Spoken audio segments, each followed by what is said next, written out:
Welcome to The Explainer. Today, we are digging into something truly fascinating, Google's AI music generator, Lyria.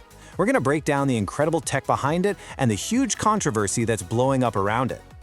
So believe it or not, it all starts with something super simple. A text prompt, just like this. You literally just type in an idea for a song. Describe the genre, the mood, what instruments you want, anything you can dream up really. And then, in just a few minutes, bam! An AI model like Google's Lyria 3 Pro spits out not just a little clip, no, we're talking a full, complete, professional-sounding piece of music, a whole 3-minute track with verses, choruses, a structure that actually holds together. It's kind of wild. I mean, this technology is moving so fast, it naturally brings up these two massive questions that we've got to dig into. First, how is this even possible? How does this stuff actually work? And second, what about the huge legal fight that's brewing just under the surface? All right, let's get into it. Okay, so first things first. To really get what Google's pulled off here, you have to understand why making music is one of the grand challenges for AI. It is not easy. Let's just start with the raw data, the sheer scale of it.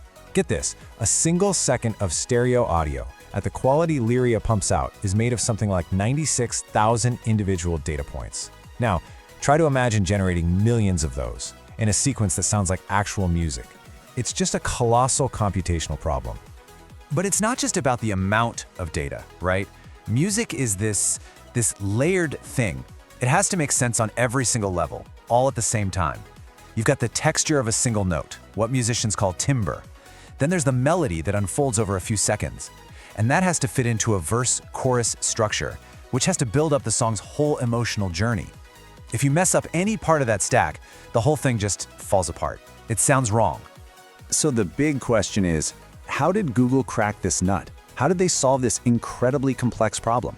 Well, it wasn't some single aha moment. Nope, it was a whole series of smart breakthroughs, one building on top of the other, stretching back over almost a decade. And this timeline is really fascinating because it lays out exactly how we got here. It all starts way back in 2016 with something called Project Magenta, and that was all about creativity and, key point here, using properly licensed data. Then things kind of percolated for a bit, but then look at this timeline. See that crazy acceleration starting around 2022? SoundStream, AudioLM, these were the game changers. They figured out how to compress audio and basically treat it like a language. And that work led right to MusicLM, and then, just a couple years later, boom, we get Lyria 3 Pro. We're talking a massive leap forward. Okay, so let's pop the hood and see how this thing actually works. The core idea driving Lyria 3 is this really powerful concept called latent diffusion. It's a pretty wild idea, actually. Think of it like a sculptor, but instead of starting with a block of marble, the AI starts with a block of pure static, just random noise. And then, guided by your text prompt, that's its chisel, it carefully chips away at all that noise, bit by bit, until a real, coherent song is revealed.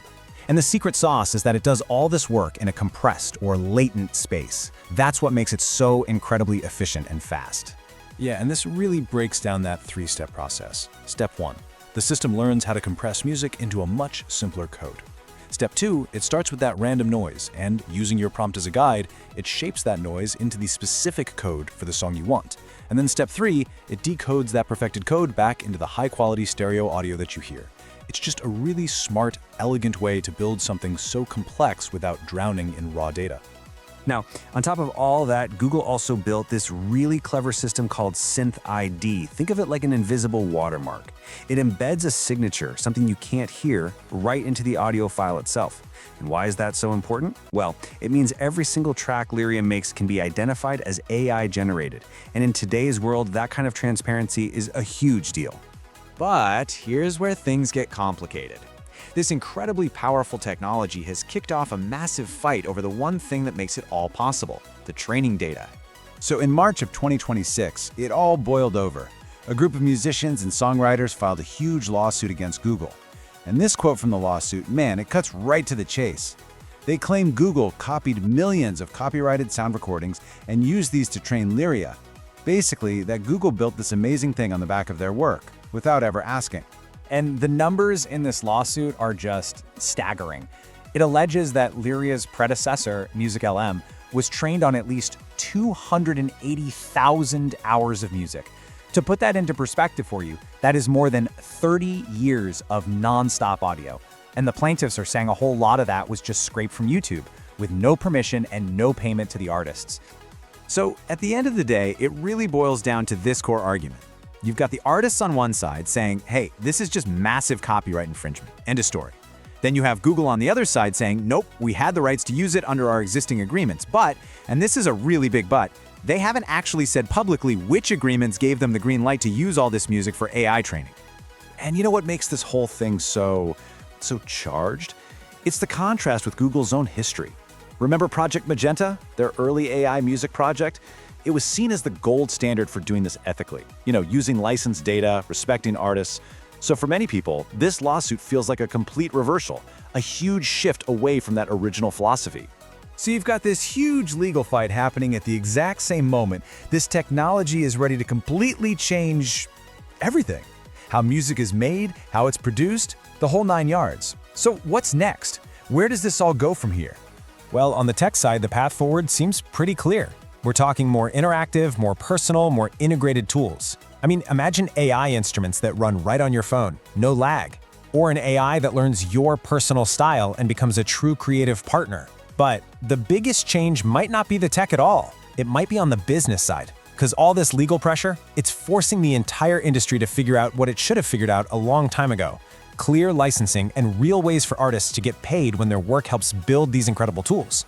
And all of that leaves us with one last big question to think about.